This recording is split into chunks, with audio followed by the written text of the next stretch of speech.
Did I grab your dick? Oh, I grabbed your fucking dick. Yeah. I talked to it. I'm so sorry. Oh, God. Oh, God.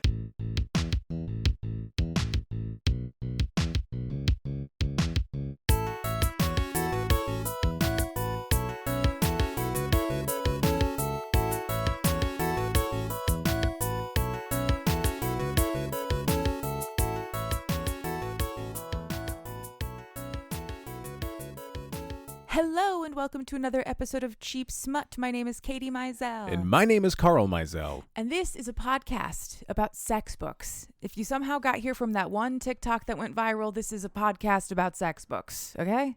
Okay.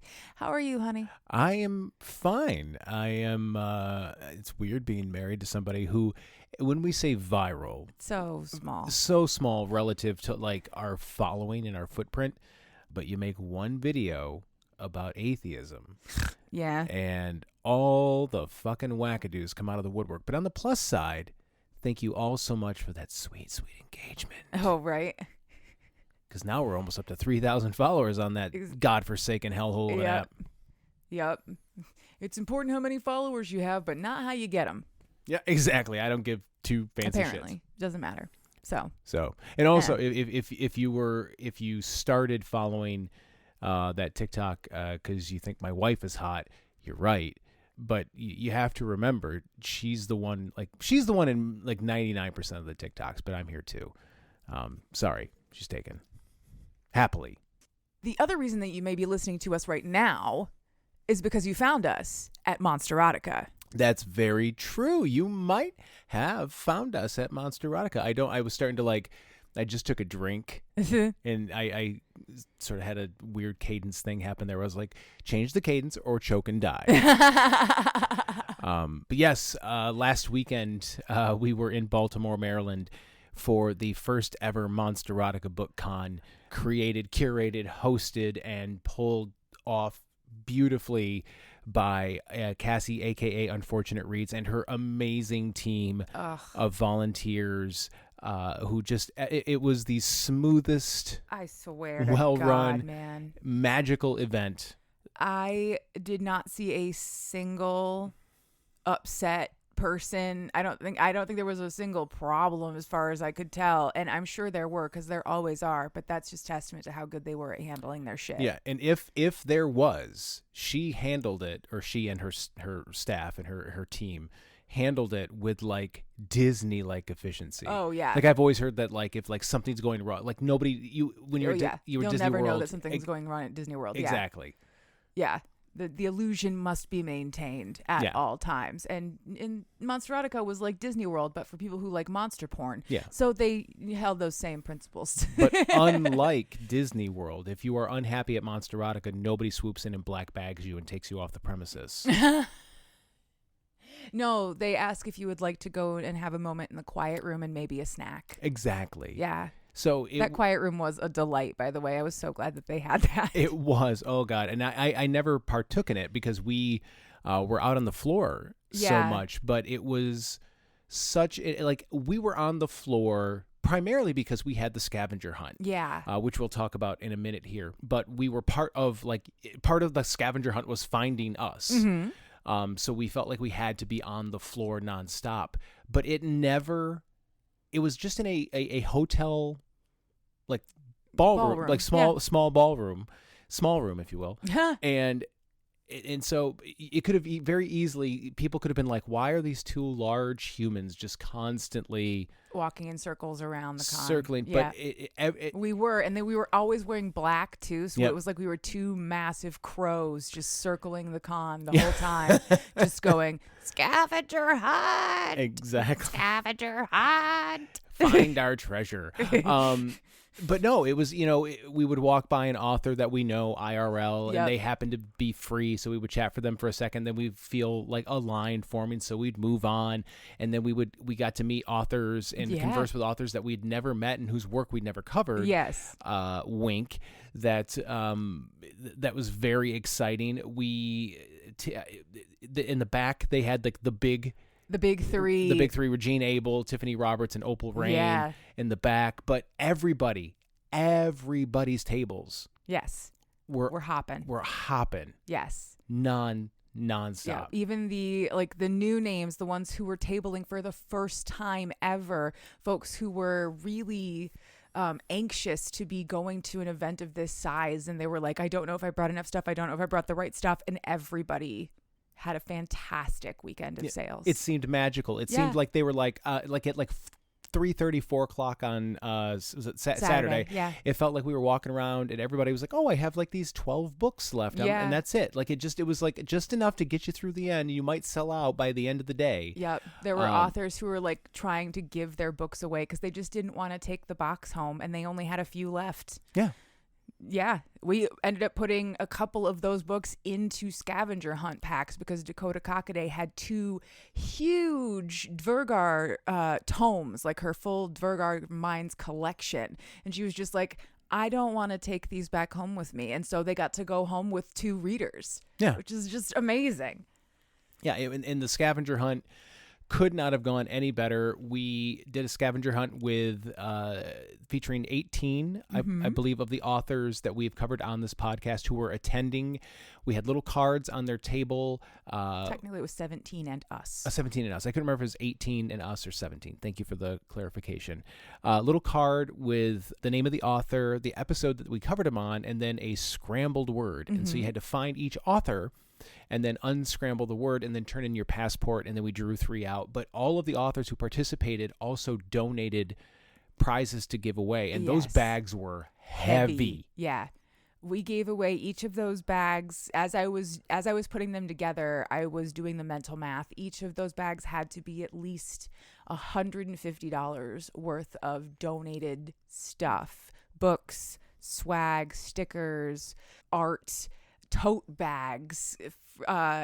Sabrina Cross gave one of her super cool glass tumblers. Yep. Yeah, just like all kinds of stuff. It was awesome. Just an amazing show of generosity. And then we've heard throughout the day and throughout the weekend, and then now subsequently, we've heard a lot of the authors say that it worked out really well because those scrambled words had something to do or were connected to either a particular book or one of their works. Like Vera Valentine's word was hinge. Yes. Right. Dakota Cockaday's was miners. Yeah. Tiffany Roberts was spider. Right. Exactly. So, but for the authors who might not have been as known to some of the people, a lot of them were saying people were coming up to my table and talking to me. Yeah. That were not familiar. May never have come to my table otherwise. And it was an unobtrusive way that got them to engage, and we were so proud of how well that went. So thank you to everybody who participated. We also included some of our stickers, some of the bracelets that you've made, and we included free memberships to our Patreon. Absolutely. So 1 year free membership, and welcome. I hope you are listening. Yep. We gave away, like I said, 3 prize packs. If you said the night of the drawing, like it felt terrible, and I agree. Oh God. Like we had at least 150 participants. Yeah. And all of them were gathered around waiting for us to call the names, and we only had 3 bags, and I was like, oh no. I felt like the mom at the birthday party who didn't pack enough goodie bags for all the kids. Yeah. I was just like, oh my God, what do I do? And so so bad. And the first name we drew wasn't there. Yeah. So the second name we drew, I can't remember if it was the first name wasn't there. That I know. But then the second name wasn't there either at first. But her friends were like, we know her. And so we were like, get her in the room. But we were like, should we give her a second? And there was a woman in the front, like right there going, no, just so like, no. Yeah. And I felt terrible. Spot the sense of justice. But yeah. If her friends hadn't been like, we know her, she's coming, give her 30 seconds, then we would have moved on. But your friends stepped up and made sure you got your prize pack. Yeah. That's cool. And those are good friends. I loved every time we handed off one of those bags, you could tell like they were were not prepared. There was that little drop when you grab something you were not expecting to be that heavy. Yeah. You know, I was so excited. I was like, so many books are going home with people. So many books are going home with people. I was like, everybody better find a new favorite author in this bag because there was something for everybody in those bags. The really weird shit, the less weird shit, all sorts of stuff. And speaking of coming home with a lot of books. Oh, God, yes. You came home with a fucking stack. Oh, yes, I did. I posted my haul on social media today, but I came home with a mountain of books. It's huge. It's heavy, and I've already busted into it. I read a book from the stack for the show this week. Yep. And I've started reading Thorn's Dove by Carlotta Hughes, which is part of her Orc Alien series. I can't remember the name of it right now. I feel terrible for it, but I'm really enjoying that one. The vibes in that are like super high fantasy, but it's set in 1974 US. So it's got all the high fantasy elements without the thing about high fantasy that I hate, which is learning a whole new world. Because sometimes my brain's just like, we're not doing the world building today. No thanks. So, okay, most of this is just orcs on a farm. I can do orcs on a farm. That's fine. Way more interesting than snakes on a plane. Yeah. I would watch Orcs on a Farm. Yeah. Somebody should write Orcs on a Farm. Please. That sounds great. I've had it with these motherfucking orcs on this motherfucking farm. Yes. Please. That would be hilarious. But also, the dog just farted in my lap again, and it smells so bad. This is a fucking war crime. Himbo Jones. What is wrong with you? Oh, my God. It's a good thing these microphones can't pick up smells. Oh, God. Yes. So, yeah, I came home with an incredible stack of books and a bunch of new friends and a bunch of phone numbers for those friends, which is the best part for me. I'm just like, I got people's phone numbers. I have friendships. Even if this whole fucking community falls apart tomorrow, you can't lose me now, bitch. I know where you live. This isn't where. No, this is where you live. This is where you live in my no. phone. I know where you. Yeah, I don't know where you sleep, but I know where you live on the internet. So you said that you found in that stack of books a book for this week's episode. Yes, I did. So what are we reading this week? This week I read Cold Nights in a Warm Cave by B.C. King and Phantom Dame. Phantom Dame is an illustrator and cover artist. A lot of us in the community know her work because she does gorgeous stuff. Yeah. All of Cass O'Shire's covers are Phantom Dame art, the ones that I was talking about a couple of weeks ago when I was just gushing. Those are I got to see them like up close. Oh yeah, beautiful. They're beautiful. They're absolutely gorgeous. But as a quick aside, how diabolical was it that Cass O'Shire was almost like directly across from Latrexa Nova? Oh my God.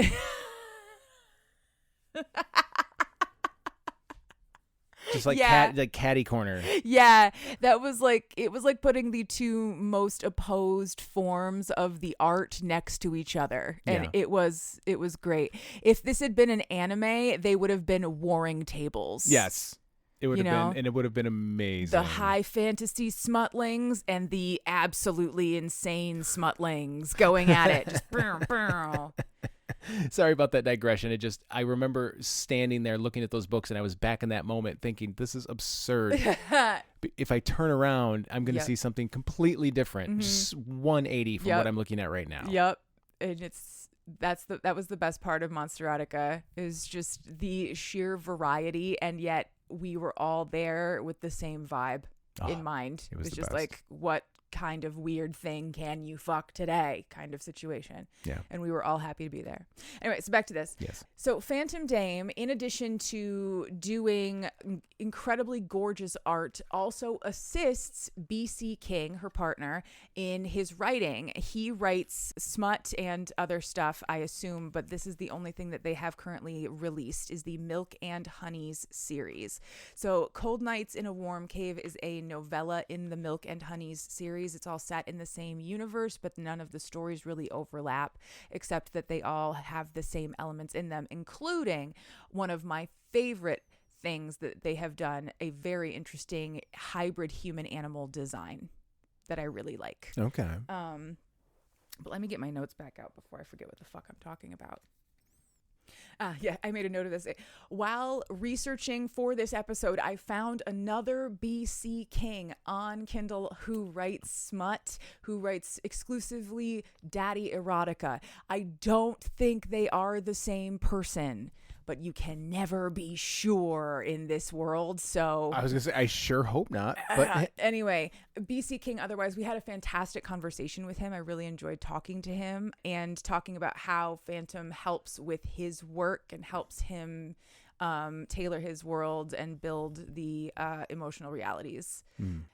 The series that they write together, the Milk and Honey series, is set in this high fantasy realm where humans are pretty rare. okay. And most of the rest of the population are various fantastical species that all sort of intermingle. But the main form of those species are something called the beast folk, if you will. And there are all different kinds. There are Foxvolk, Wolfvolk, Bearvolk, and all of them are some combination of human-animal hybrid. But mostly they just have really cute ears and tails. That's good to know. Fucking love that. It's like, it's a very anime style of animal person, and I just love it. It's so fucking cute. And then there's a group of musical wolves who always show up playing, and they're called Wolfpack. And they're called Wolfpack, exactly. Yeah. And they're funky as hell. But low volume. Yeah. After my description of the Beast Volk, I just have the Marge Simpson. I just think they're neat. I just think they're neat because I just like them. I like the design of these people. Also in the second book, which is the only full-length novel, that one's called The Treasure of House LaRue, and it is also a sapphic story. There's also a goblin FMC in that as well. But for this one, human and bear man. Yeah, and you can, it's weird. In the microphone, I can hear the sound of physical book. Yeah. The flappity flap of a physical book. Yeah, the flappity flap of a physical book. Yep. The laughter of a child. The flappity flap of a physical book. The sound of the gong. Anyway. Let's get into our triple T, shall we? Please. I am all over the fucking place. For our triggers, we have isolation, self-imposed. Dangerous winter weather nearly kills our FMC. The subsequent illness nearly kills our FMC. Mortification nearly kills our FMC. For tropes, this is an FM cis heterosexual romance featuring a human FMC and a bear man MMC. My favorite trope of all time, snowed in. Only one bed, nursed back to health, plus size romance, parentheses, everybody this time. Pregnancy scene, Jesus, makeover scene, accidental pregnancy. Oh, okay. And wife guy. I don't know what a pregnancy scene is, and I don't want to find out. Thank you. For triggers, we have for titillations. For triggers, we have pregnancy scene. Whatever the fuck a pregnancy scene is. We have Katie, whose meds have worn off at 9:30 p.m. Yeah. Triggers.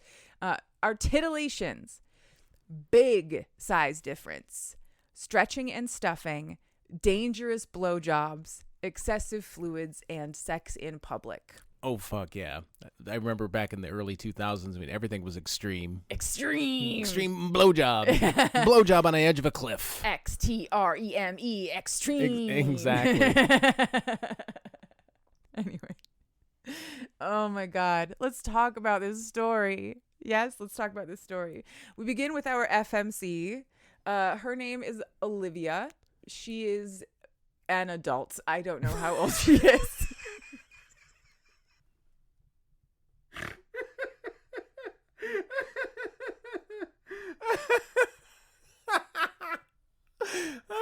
It's amazing that we've gone 101 episodes, and that's the first time. Surely we've had other characters whose ages were not clear. Many times. But in my notes, it just says FMC, Olivia, age, adult, IDK. I don't even know if this woman has all of her limbs. Honestly, I don't. It's never made explicitly clear if she has got all the limbs or not. Imagine. I know she's got 2 tits. That I know for sure.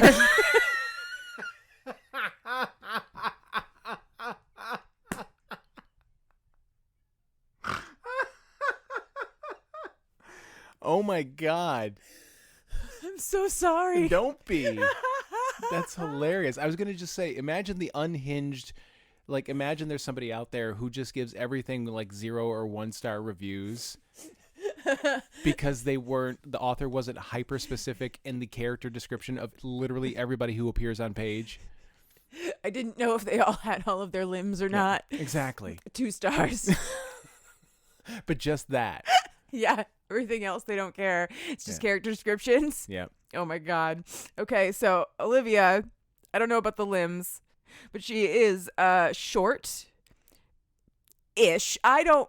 Compared to the dude, she's short as fuck. Okay. Compared to me, she's also pretty short. Probably. She could be 6'9", but he's 9'6". She is curvy, Caucasian, and very pale, but covered in freckles, with pale blonde hair and blue eyes, and like even her eyebrows are blonde. She sounds very Swedish to me. Yeah. She's that very specific kind of person pattern. Yeah. She is part of a small human settlement who are trying to establish themselves in the Silvertip Forest with very little success, mostly because they just aren't that good at the homesteading part of it, and it's really, really hard fucking work. You know how settlers used to fucking die all the time? Yeah. Same thing. Oh, thanks for clarifying. Thanks for making it so simple. Yeah, real world examples. Yeah. It's important. Did you play Oregon Trail when you were a kid? Just like that. Just like that. She is currently on a diplomatic mission to a local enclave of Barvolk, or Bearfolk, the bear species of people who live in this forest. They know that the enclave is there and that the enclave has been established and thriving for a really long time, so they are hoping that they can ask them for some help in getting their own settlement established. The enclave is called Gooseberry Enclave, and she knows that if she can reach there and get an audience with their patriarch and matriarch, then she can offer them a deal. She's got like diplomatic paperwork, some kind of treaty to sign that's basically a trade. You help us build a settlement that won't fall over this winter, and we'll give you something in return. Okay. Right? The enclave isn't on the map or anything. She doesn't exactly know where it is, but she knows the general direction, and she's been walking that way. But unfortunately, she set out really late in the season, and winter has come earlier than expected. So when we first meet her in the book, she is walking through like knee-high snowdrifts in a blizzard, and she's got on like her fall boots and a dress. No hat, no scarf, no coat, no gloves. Not dressed for the weather. Not dressed for the weather. Really basically freezing to death. Would not survive in Michigan. For real. I mean, not on a trek. If you're just grilling or something, yeah. Yeah, okay. Well, duh. You can keep your shorts on. If you're just grilling or going to the fucking mire, yeah. Exactly. But if you're going out hunting, you need to have on boots. Yeah. Like real boots.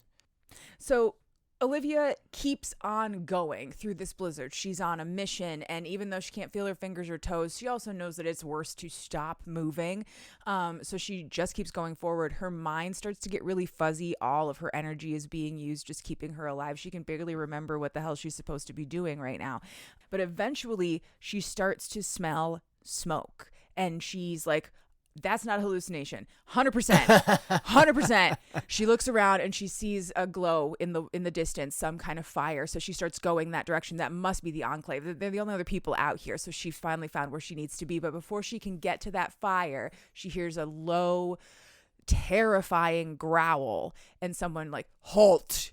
And she turns around and comes face to face with a giant hulking person covered in black fur. And she has now stopped moving. Her body goes into that full on Yep. exhaustion, and she just collapses. The next thing she knows, she is very warm and very comfortable. She does like a quick physical inspection, fingers, toes, eyes, and nose. She hasn't lost anything to the cold. Are they all there? Yes. Okay. Okay, so actually we do know all the limbs. 5 Yay, stars. 5 stars. So she does her inspection of herself. She hasn't lost anything to frostbite, but then she realizes that she can't move. And it takes her a second to realize she's not paralyzed. She is just pinned under the arm of a massive dude who is spooning her. She's the little spoon to this guy, and she's just weighed down by the size of him. She wrestles herself out from under him, gets out of the bed, and gets a good look at him, and he is the biggest fucking dude she has ever seen. He is definitely a barvolk, so he's a bear-man combo. He's super furry. He's got long hair and a beard, but that hair like becomes fur on his shoulders and down his arms. His hands on the cover of the book are paws. Yeah. But in the book are described as something of a paw-hand hybrid. Okay. If you want to flip through, there's also some fantastic art in there that's really great. I'll take a look at it. I don't want to flip it Yeah. through in the microphone. He is also approximately 10 feet tall, and his shoulders are about as wide as she is long. His arms are the size of human legs, and his legs are tree trunks. Like, he's just fucking huge, and his horn is out. Of course it is. Yeah. Of course it is. His dick is just out. What is happening? Why is everybody's got their dick out all the fucking time, man? I can't go through that again. I can't do it. Just dudes with their horns out all the time. Put on a fucking cloak. Anyway, so he wakes up and she's like, cover yourself. And he does. He gets a blanket and covers himself. And then he hands a blanket to her and he's like, the same. And that's when she realizes she's also naked. And she's like, why the fuck am I naked? And he explains, you were freezing to death in wet clothes. I had to take those off of you and get you into a warm, dry place. I'm warm, body heat. This isn't gross or perverted. Bears don't wear clothes. I don't wear clothes. And your clothes were wet. Yeah. And all that makes perfect sense. But And also fuck clothes. and also fuck clothes. He points her in the direction of her clothing so she can go and get it, but it's not dry yet. Like, he hung it out next to his main fire in his entryway, but it's not going to be dry for a long time. And there is, again, a blizzard outside. So what's she going to do if she does get dressed? You know, she can't go anywhere. Not a lot. So she's just going to do like blanket towel dress for now, which is fine. He gets out a bunch of food from his storeroom and he offers her like this really delightful girl dinner kind of meal. I love that that's become a thing. I know. There's cheese and crackers and jam and butter and hardtack and jerky and like fresh fruit and water and wine. He has this whole collection of stuff, and all of the food is really delicious. Like, it's not just bland preserved food. It is expertly crafted by people who have been doing long-term food storage for a really long time. He's a super stoic dude. He doesn't offer up a lot in terms of like conversation. He doesn't say anything more than the necessary words that he needs to convey a message. So she eventually has to strike up a conversation. She asks him his name. His name is Vetch, Vetch. He's our MMC, obviously. She asks where they are. This is Gooseberry Enclave. And she's like, happy days. This is where I'm trying to be because I need to try and make a treaty with your people. And he shuts her down immediately. Nope. Just absolutely not. The Barvolk don't deal with outsiders. If they knew she was here, they'd just kick her out. And they'd send her packing immediately. The only reason she's not out on her ass now is because he couldn't let her die. Really. Well, he wanted to snuggle. And he wanted to snuggle. She says that her people are not going to make it through the winter or a couple more Silvertip winters without the Barvolk's help. And he's like, too bad. Should have prepared better. The Barvolk spend 8 months of their year preparing for the 4 months of the year where they can't go outside. Mm-hmm. Preparation is important. If you guys can't prepare, sorry, that's on you. She tries to make a couple more like emotional appeals to him, basically. And he tells her, look, even if even if I could, I have no authority to help you. There's nothing that I can do. And she's like, well, fuck, I tried. Okay. And then she just digs in. Like, there's nothing else to be done in this moment. So why harp on it? It's time to eat. Yeah.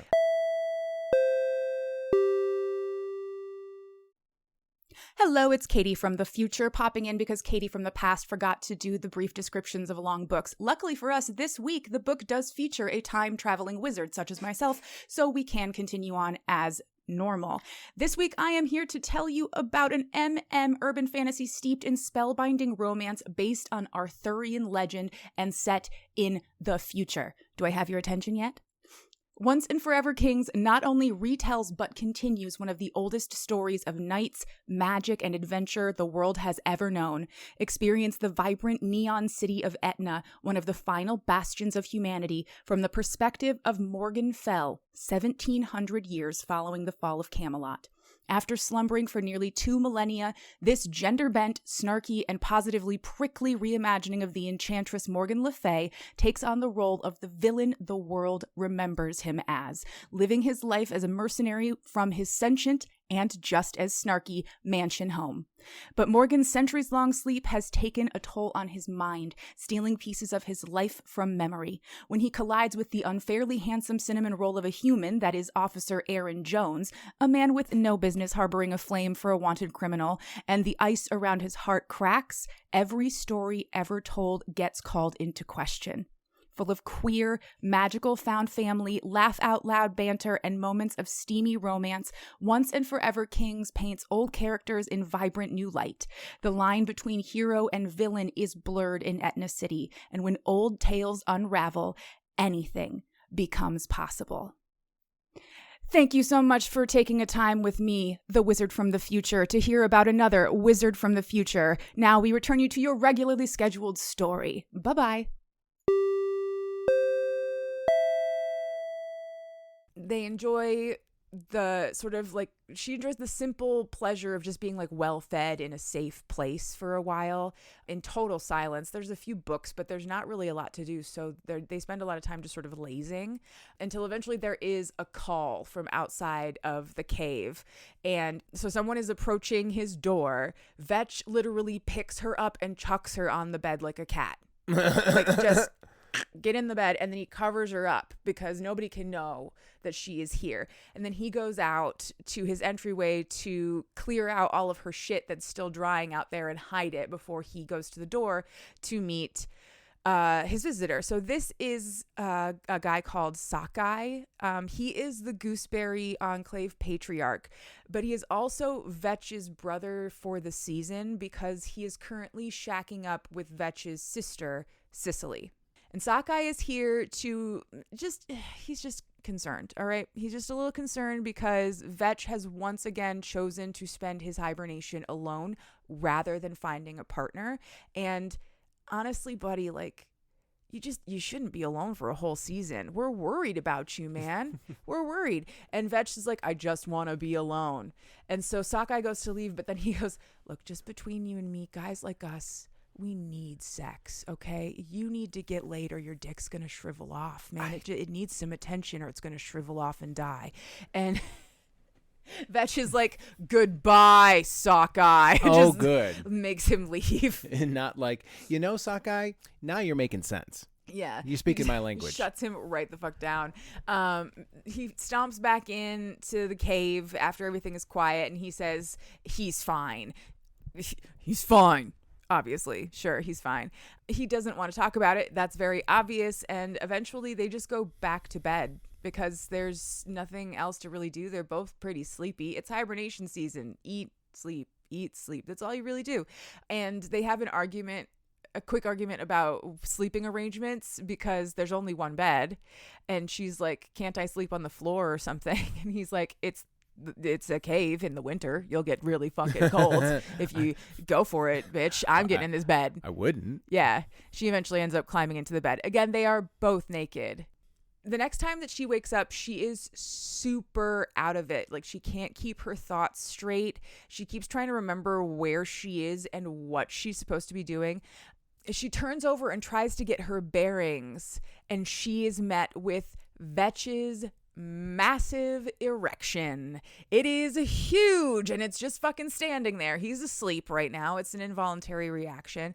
But she is, again, super, like, woozy and out of it and absolutely entranced by this thing. Like, she can't stop looking at it. She's fucking transfixed. It is... I mean, first of all, it's massive. Is it the fucking obelisk from 2001: A Space Odyssey? I don't know. Something. She says it's the size of her forearm, which, now, I know I am a tall bitch, and so my forearms are like, I have long bones in general, but that's not okay. No. That's not normal. What? It's not safe. What?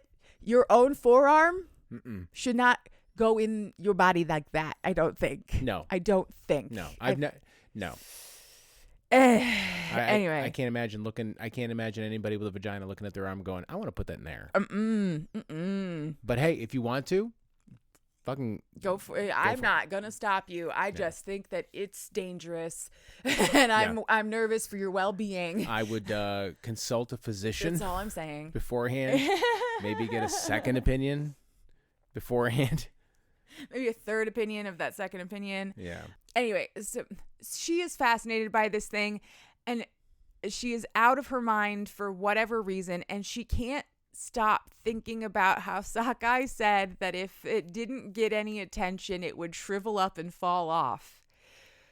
So she has a little chat with it. She starts talking to it. She's like, hey there, big guy. What? How you doing there, buddy? She has a full-on conversation with this sleeping man's erection. And she basically tells it, hey, if you're attention starved, you just got to talk to Vetch, and I can help with that. I'm willing to take care of all of that. You just got to talk to Vetch about it, buddy. She just talks to the dick. She's talking real loud, hopefully. Trying to get into his dreams. Well, hopefully he'll just wake up. But yeah, so she has... I'm talking to your penis. My peanuts? I will jork on your peanuts. Can you hear me, Vetch? I mean, Vetch's peanuts. So she, I guess, falls asleep this way. She just falls asleep. Because the next time she wakes up, she is like shivering and somehow hot at the same time and covered in sweat. And she can't lift her own limbs. Her head feels like it weighs 1,000 pounds. And when Vetch realizes that she has gained consciousness, he's like, you're sick. Probably from walking around in a fucking blizzard in your, fall boots. Yeah, and I'm all out of Theraflu. Seriously. He tells her that she's gonna be fine. He's taking care of her. The reason that she's covered in sweat is because her fever is breaking, which is always the worst part of a fever for me anyway, because I think it's gross. Yeah, and then you just smell so good. Oh yeah. It's just the best. He sits down next to the bed and he tends to her in like a really caring and gentle way. Because again, she can't lift her own head right now. So he palms her head and sort of lifts her up in his massive bear paw and helps her drink tea. Luckily he doesn't pop it like a grape. Seriously.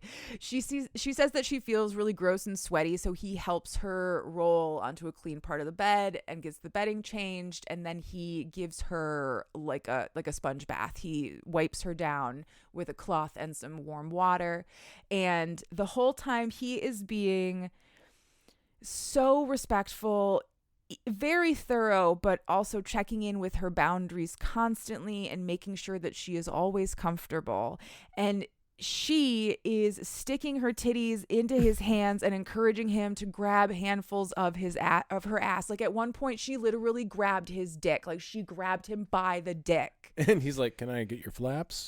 He did very, very sweetly wipe her flaps. He did, but your face. But so seriously, she just grabbed him by the dick, which again, it's a forearm, so it's grabbing like the giant, and tried to like get him to like cooperate with her that way. But like fucking Ratatouille. Seriously, she was fucking raccoonieing his dick. Ratatouille. Yeah, Ratatouille. That's funny. Thank you. Eventually, he has to be like, "Stop it." And he gets her all cleaned up and Slapping. back into bed in clean bedding, and she calls him a spoil sport, basically, for not participating in that assault that she just perpetuated on him in her feverish delirium, basically. And before she falls back asleep, she asks him, she just has to know, like, do you want to fuck me as much as I want to fuck you? And he is silent for a very long time before he finally says, basically, we can't, but absolutely. We can't ever, but I would ruin you, is basically what he says. And she falls asleep. The next time she wakes up, she's feeling significantly better, and she is really desperately hoping that the last couple of scenes were dreams, because she's having memories of what she did, but it was all like fever and delirium. Yeah. And sticking her titties in his face like that. And she's like, I didn't. He's like, oh, God. Oh, did I talk to it? Did I grab your dick? Oh, I grabbed your fucking dick. Yeah. I talked to it. I'm so sorry. Oh, God. Oh, God. Oh. So eventually she has to stop pretending that she's sleeping and actually like roll over and talk to him. And he doesn't bring it up. He's Vetch. He's not going to be like, so you talked to my dick yesterday, and then have a 20-minute conversation about it. He's going to be like, because there's food on the table right now, and some of it's for you. You know? He now has her clothes dry and perfumed because he wanted them to smell nice for her, which is very sweet. When he kicks her out and sends her back to her village. Yeah. As well as a large spread of food that she is welcome to share in. Again, they have new and different food all of the time. They don't have the same stuff. They have a lot of different kind of preserved food because variety is important. They must have a Whole Foods. To make conversation, she asks about what she overheard with him and Sockeye the previous day at the door. Why doesn't Vetch have a hibernation partner? And he explains that in Barvolk culture, the hibernation season rolls around. They spend 4 months in a cave, and usually they couple up for the season. They don't go outside. They just hang out. And you want somebody to do stuff with for 4 months. But then in the spring, they shake hands and go their separate ways as friends.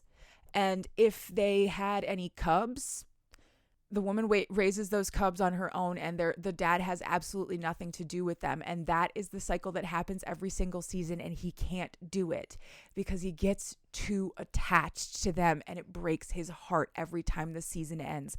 Basically, the Barvolk are all about cuffing season, and Vetch is a wife guy. That's what's happening here. He just can't do the 4 months of cuffing season thing every year. Bless you, Himbo Jones. So instead, he has chosen a life of solitude. And she's like, are you fucking kidding? You are the ideal partner for so many people, and you're rotting in this cave. Let me help you, please. Mm-hmm. Let me help you. On behalf of all women everywhere, let me help you, please. First things first, let's give you a haircut. And he's like, yeah, no, my problems aren't going to be solved by a haircut. I don't know.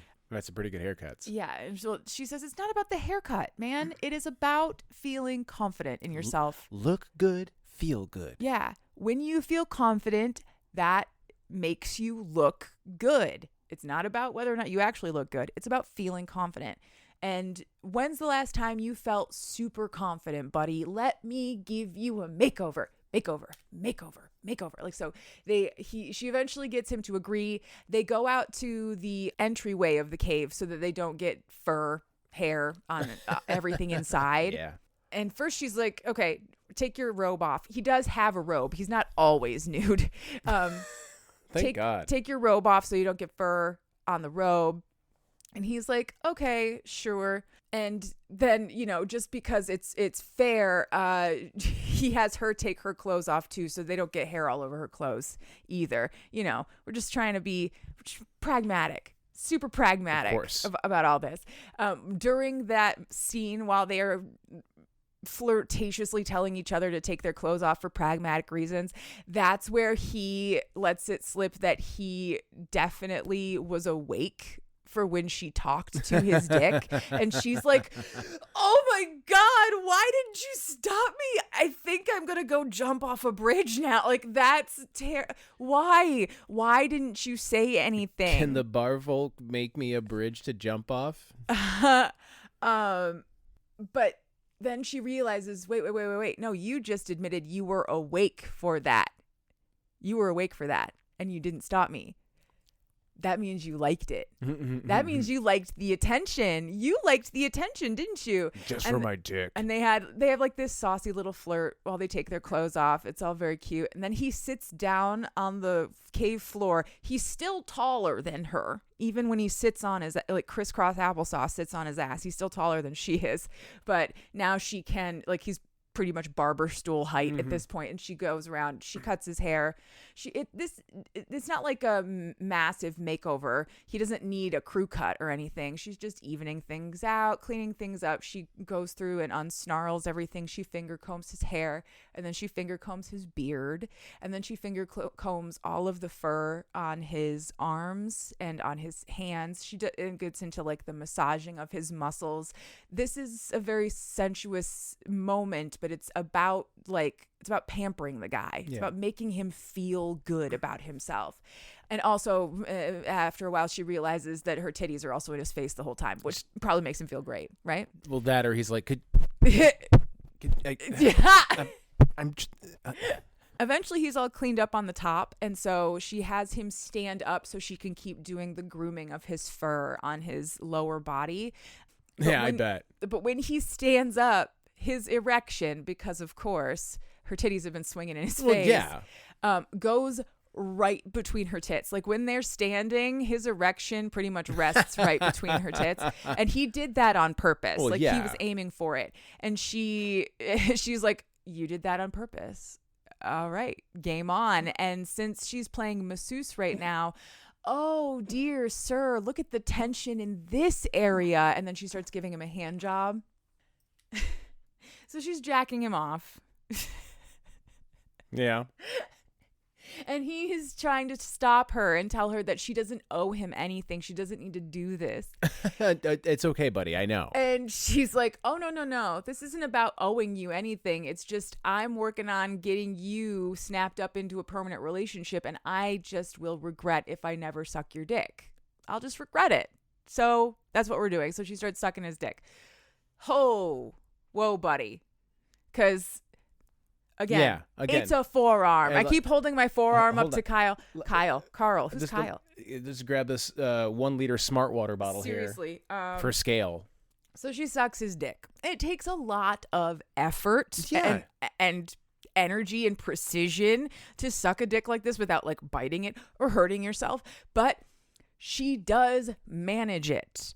Nicely done, girl. And she takes that cum shot right in her mouth, and that is a lot of a lot of fluid. Holy Moses. Good for you. I could not.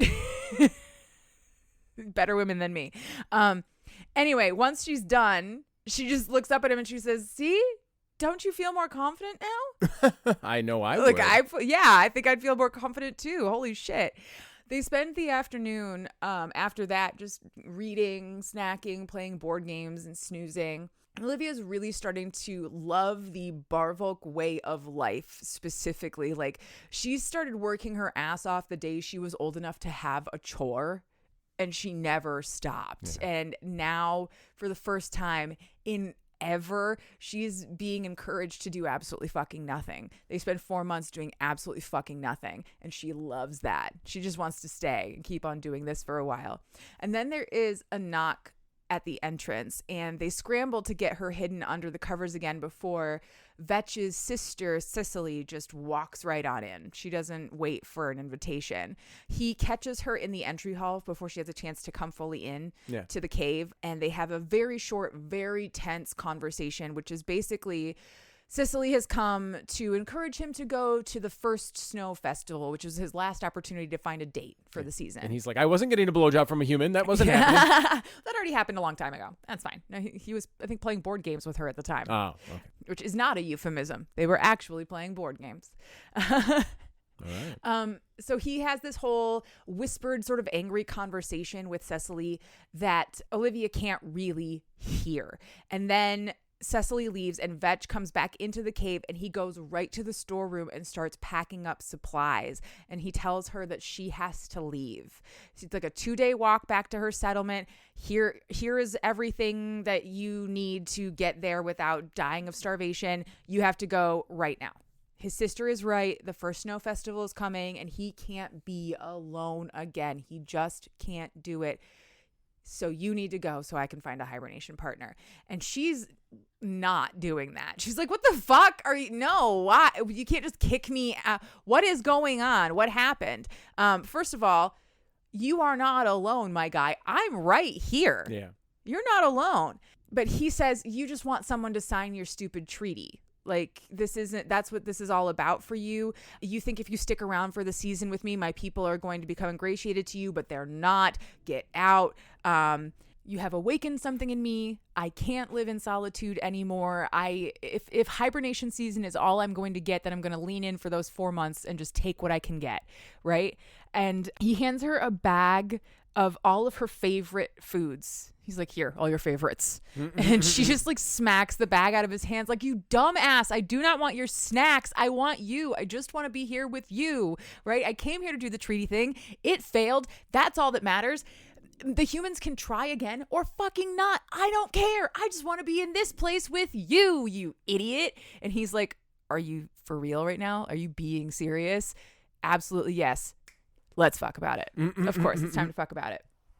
And who's going to know? Nobody's going to be out of their fucking caves. The final walls break and Vetch is all over her. So first they kiss for a little while. Then he literally rips her clothes off of her because if she's going to be with the Barvolk don't wear clothes. You don't need clothes anymore. And so she's like, okay, fine. And she tries to rip his robe off, but she is completely incapable of doing so. I'm just glad you said her clothes off and not her in half with his, again, upsettingly large penis. Upsettingly large, yes. No. So he rips his own robe off for himself as well because she wanted it gone. No clothes for anybody anymore. And then he hoists her up onto him and puts her legs over his shoulders so that he can eat her out.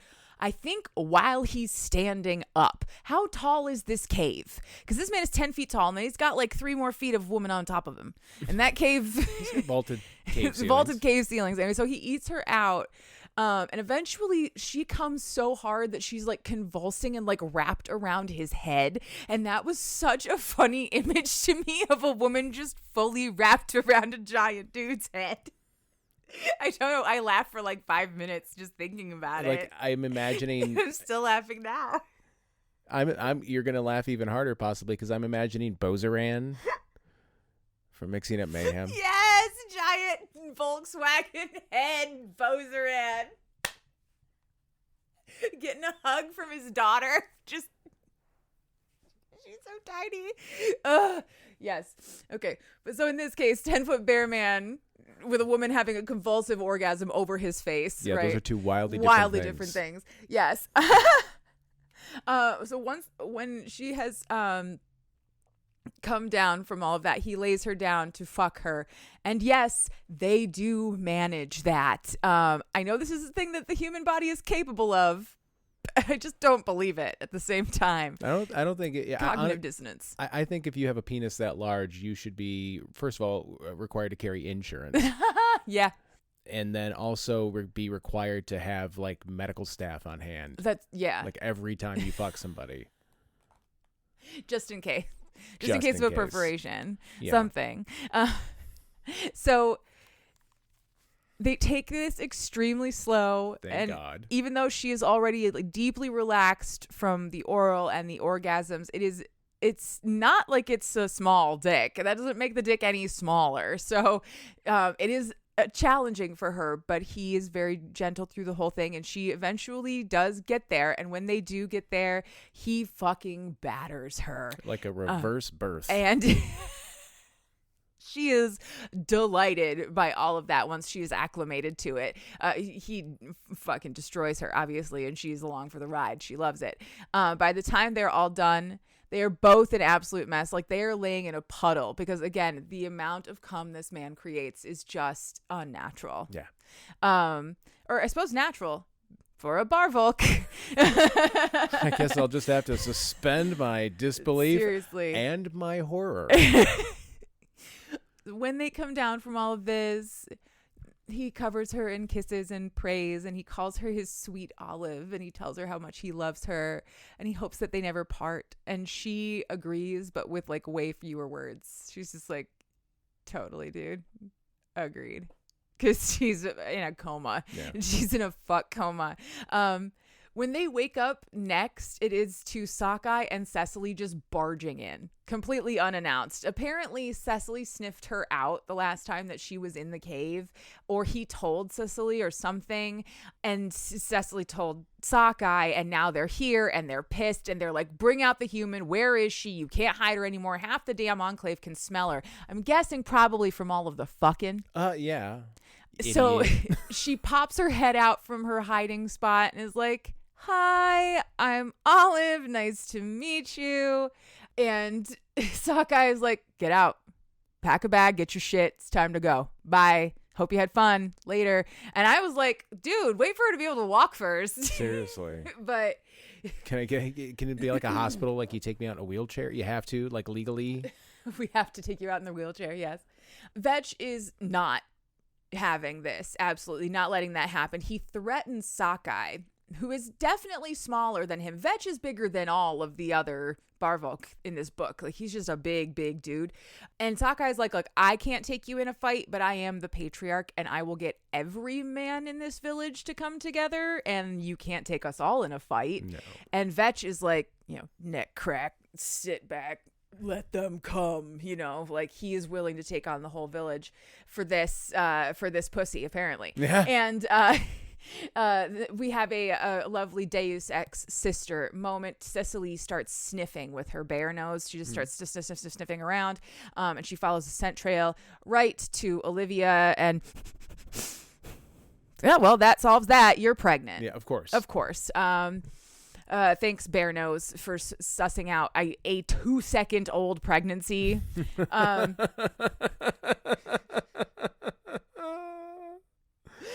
So Sockeye and Cecily are like, well, that changes everything, because if you have cubs with someone from the enclave, you are in the enclave. Those are the traditions. Those are the rules. They don't specify species. I think they just kind of assumed that was going to be a Barvolk thing, but he fucked a human and made cubs with a human, and now she's part of the clan. No more having to kick her out. And Sokkeye's like, whew, thank fuck, I really didn't want to do that. I felt terrible about having to do that. Oh my god. I know, right? Like this one time I ran a scavenger hunt at a book con, and I couldn't. I felt terrible. Similar feeling. Very similar. Similar feeling. Having to kick a human woman out on her ass into the snow.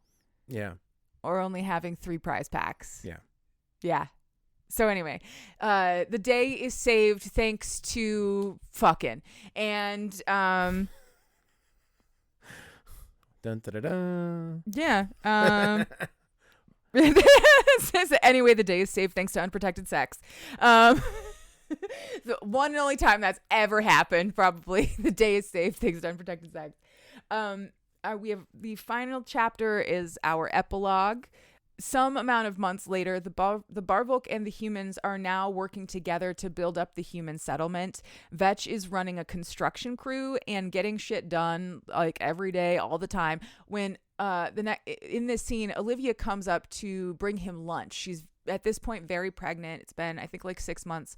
And he forgot to pack his lunch. So she brought a picnic. She brought all kinds of stuff, just like they used to have a picnic in the cave back when they first met, And so they walk a little ways away from the construction site. The picnic basket. The picnic basket for the bear. Yeah. I didn't even think about that till just now. Fuck you. That was great. Thank you. They walk a little ways away from the construction site, but seeing her all pregnant and hot has him getting her naked immediately, and they have sex in the woods. No, that poor child. No. Look, I know and am okay with the fact that I'm no threat to a child in there. But old Vetch here, bro, I hope you're playing just the tip, Vetch. Even just the tip is a threat. Yeah, seriously. Seriously. But yeah, so they have sex in the woods.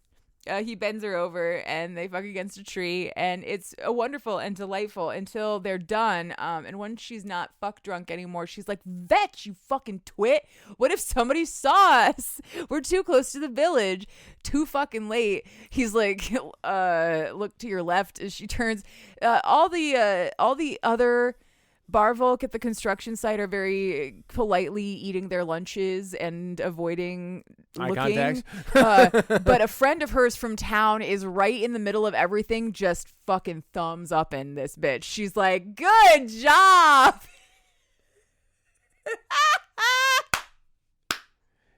And then I assume Olivia died of mortification. The end. Well, which is impressive, because if that dick didn't take her out, what could?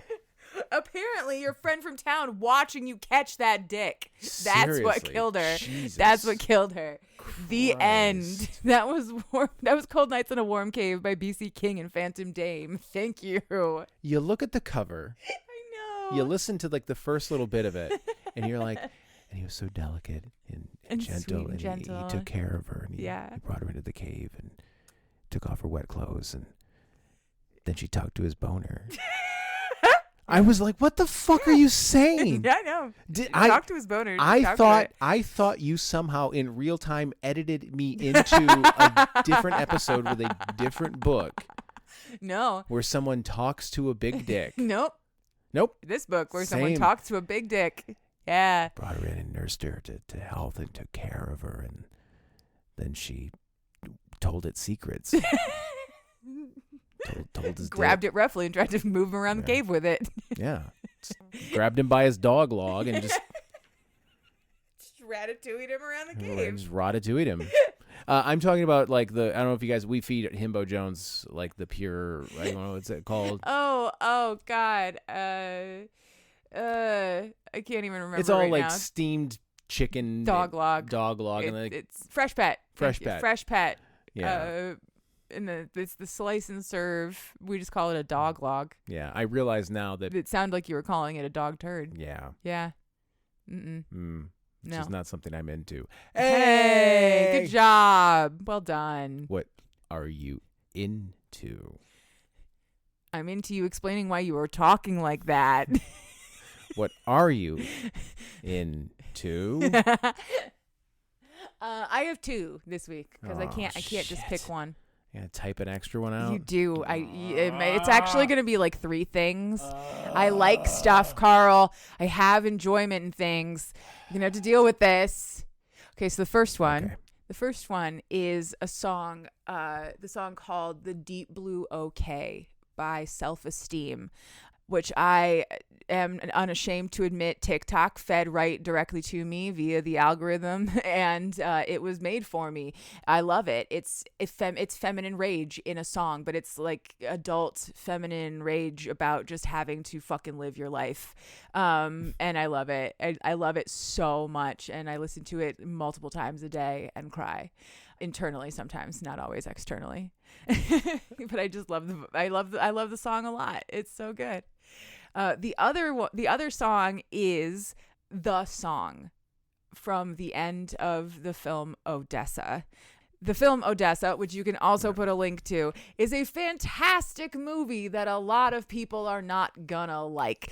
And that's fine. You don't have to like it, but it's about a traveling troubadour, Sadie Sink, who in a near future has to save the city from the mind-controlling efforts of the guy on TV, the evil Plutonovich, using her fancy guitar and her ability to sing. And she falls in love with a dancer in the city, and it's just I fucking loved everything about the movie. But at the end of the movie, the song, it's just called The Song, or Love Is All, is so fucking gorgeous. It's so beautiful. I can't stop listening to it. I listened to it so many times today in the car that our daughter actually was like, "Mommy, can we listen to a new song?" And I was like, "No, I'm sorry. We can't. Not right Shut now. up. This is called Hyperfixation. Mommy can't help it."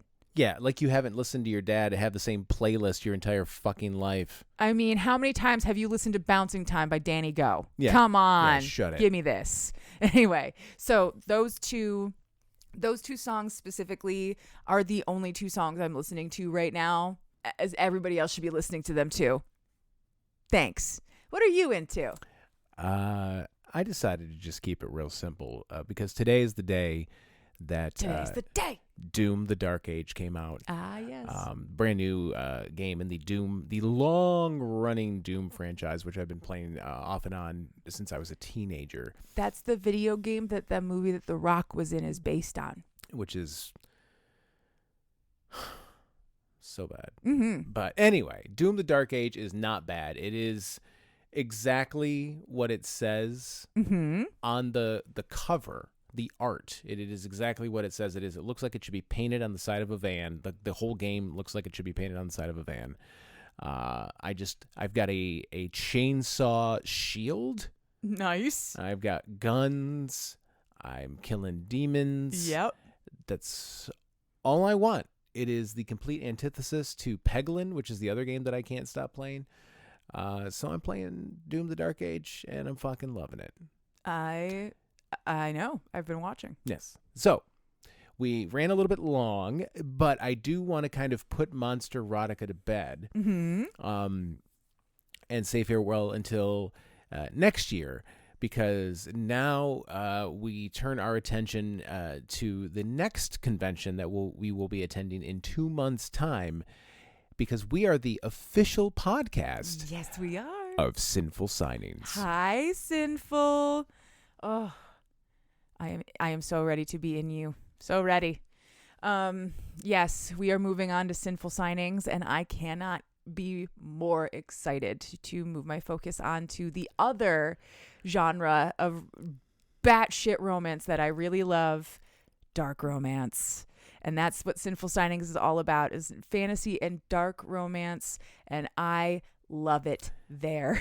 July 19th and 20th in Roanoke, Virginia. We will be the official podcast of the event, but we will not be the only podcast at the event. We will be joined by the Blush podcast as well. There will be 2 podcasts at this year's Sinful Signing event, along with dozens of attending authors. There's going to be audiobook narrators again. Taco is coming. Yeah, Taco's back as the photographer. Yeah, Taco's back as the photographer. There's going to be the ball, which I believe the theme this year is something Alice in Wonderland. It's Underland. Yes. Through the Looking Glass, I believe. Is that what it's called? Or yeah, Sinful Signings Through the Looking Glass is the theme of the convention, and then the ball is Underland. Ah, got it. And so we're all, we are going to go fucking crazy. I can't wait to see everybody's outfits. I am stoked.